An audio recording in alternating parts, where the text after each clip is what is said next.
बोलिए सतगुरु Maharaj की जय, साचे दरबार की jai. In 1993, a famous photo was taken, mostly referred to as the Vulture and the little girl. Kevin Carter was the photojournalist, who went on to win the Pulitzer Prize for the picture. This little girl, who was barely clothed, terribly weak, starving, her ribs showing, was struggling to get to a United Nations feeding center. She had collapsed due to weakness. In the meanwhile, a circling vulture who spotted this landed next to her. For those who don't know vultures, they are scavengers. The vulture was waiting for the girl to go still so that it can attack its prey. That's how weak the little girl was. In the meanwhile, Kevin saw an opportunity to tell the story of Sudan. He captured a photo showing the girl and the vulture behind her. This was also coined the world's most heart-touching photograph, because I don't know anyone who wouldn't feel a sense of overwhelming compassion towards the girl. While this image brought a lot of much needed attention to the famine in Sudan, it also brought up a lot of criticism against Kevin, the photojournalist. In fact, after the photograph was published in the New York Times, Kevin started to receive a lot of calls. The paper was bombarded with calls, in fact. People were asking about the well-being of the child. The paper's response was, according to Kevin, the vulture was shooed away by Kevin and he went about his day. But no confirmation if the child was brought to a feeding station. Was she even alive? Then, obviously, the rumors started to fly that the vulture circled back and eventually ate the girl in the picture. Someone asked Kevin, how many vultures were there? And Kevin's response was, 1. The person quickly corrected him. You're wrong, sir. There were 2. Kevin, sadly, committed suicide 3 months later. In his suicide note, he mentioned the guilt he felt for not doing more. You see, photojournalists aren't allowed to interfere with their subjects, and that's what he did or didn't do. I'm not trying to judge his actions, but it does arise a couple of questions. That was he so focused to see the world as a photojournalist that he forgot what it is to be human? On the other hand, the rumors were floating. Were just that, they were rumors. That the readers of the New York Times were reacting to a picture taken in a point of time without the reference of the whole story and even the basic facts. And these reactions, based on false allegations, pushed a man to killing himself. I think it's safe to say, no matter which perspective you subscribe to, it's a sad story. Fast forward 20 years, and in today's day and age, where it's uncommon to walk into a restaurant and have a whole group of friends on their cell phones, when you come down from breakfast and your whole family's quiet because they're on their devices, we, like Kevin, have started to view our world through a lens. The internet is riddled with stats around how the suicide rates are up since the adoption of social media. Coincidence, you think? What do experts say? The experts say the problem statement is that the consumption of information technology outpaces the ability of adaptation of our minds and bodies. Our physiological evolution cannot keep up with the progress of technology. Simply said, imagine a world where we replace all our communication with nonverbal. Look around us, brothers and sisters. We're almost there today.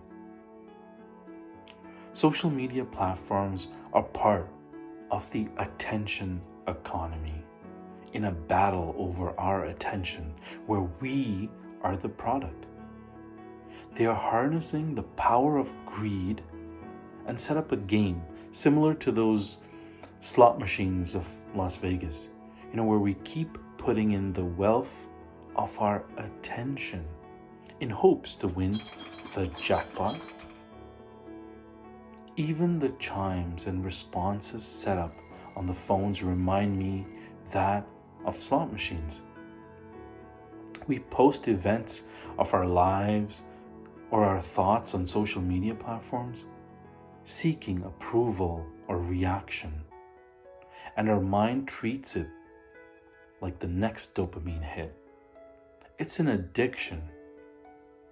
Brothers and sisters, we're losing the game here. Psychologists are now talking about a new concept called continuous partial attention, a state in which attention is on a primary task, while at the same time scanning for other people, activities, or opportunities and replacing the primary task with something that seems, in this next moment, more important. Where we could be on a conference call and also listening to music, and in the midst of handful conversations over text, etc., etc. COVID and remote schooling demonstrated this challenge appropriately, especially with our next generation. They found it very challenging to maintain their attention in a classroom setting, in a virtual classroom setting. My childhood was in a time, if you wanted to talk to someone, you would have to physically get up, go find them, and then spend uninterrupted time with them. Not having something pulling your attention, that there are hundreds or thousands of people out there sharing information that you might be missing on. The presence of mind back then created a different richness in human interactions. We are starting to replace live and rich interaction with other human beings with one through a lens, a digital lens, if you may. The digital world has connected a lot of us, but on the other hand, left us more lonelier and unhappier than ever before. When we embarked on this journey of social media, we had way more in-person, physical, or real interactions as a frame of reference. We viewed all of our technology-driven interactions through that lens, through a lens of physical. Now, when we have thousands of friends, acquaintances, celebrities, online personalities whom we keep up with online, we have slowly replaced our interactions with being more digital. We've lost that original perspective. Another question arises. How do we view our in-person reactions now from the digital perspective that we live in? A prime example is that of our political climate. If you notice the world now being driven into a more polarized one, the divisions in opinions are more stark, leaving society more fragmented. Case in point were the last US elections, where we found that there were fewer people in the middle. A lot of us liked to blame Trump, but the fact is the divide in the populace is deeper than just one president. The effects of this polarization causes political violence and a lack of trust in science. We're starting to form a very binary interpretation of the world, its issues, and solutions to the world's problems. This reduces our tolerance of even hearing the opposing views, let alone being able to understand them. We're starting to lose empathy, one of the founding qualities of being human. This is not the Vasudhaiva Kutumbakam our saints spoke about. Kathopanishad, a text from hundreds of years ago, asks a question: why is it so difficult to realize the truth about ourselves? And then goes on to answer. The problem is that we are continuously externalized. Our senses draw our attention outwards. This was true for hundreds and thousands of years ago. In that case, outwardly attention meant your immediate surroundings. It meant the world around us. And now we are competing to keep our attention against the attractions of the global digital world. The challenge is much greater in today's age. I'm not here to hate on social media and even the digital world. In fact, I see the good it has done, from making knowledge more available, for information to travel freely and quickly. It's made the world a smaller place. But while we continue to explore this world, let's not forget what it means to be human. I think it's pretty clear. The problem is big, it's deep, and it's pretty powerful. But rest assured, there are a ton of solutions proposed online as well. And they're quite extreme, just like our political opinions of today. They go from cancel all your social media platforms to using technology only for self-help content, maybe a meditation tracker or listen to mantras, audiobooks, etc. All of these are great solutions and they might work, in different cases. And I urge you to try all of them. But I believe we have to go a little bit deeper. And I also believe that Maharaj's formula on spirituality is one that's become even more relevant to save the human in humanity today. So what's the solution? Maharaj, for those who don't know, has worked tirelessly for the last 30 years, disseminating this ancient technique of Brahmgyan, the opening of the third eye. The opening of the third eye is a symbol of awareness, and awareness is key in fighting a challenge or a problem. Awareness of the world within, awareness of our soul, awareness of whom we really are.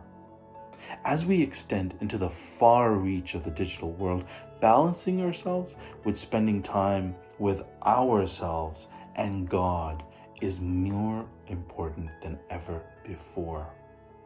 One of his first instructions was sadhana, to meditate on that divine light within.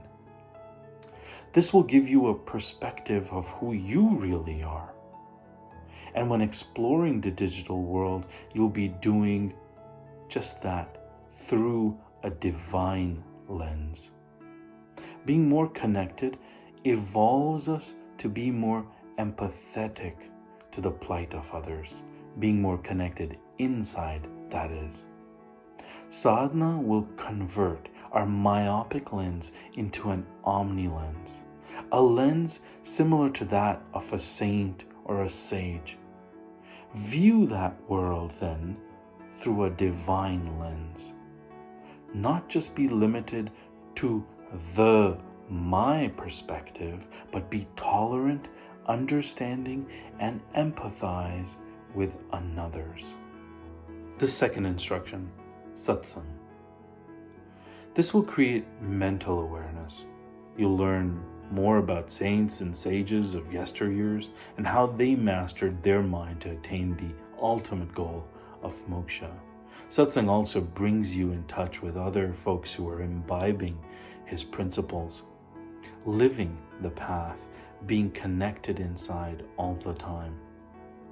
And this helps, this mentorship will actually help us improve our position. Third instruction, seva, selfless service.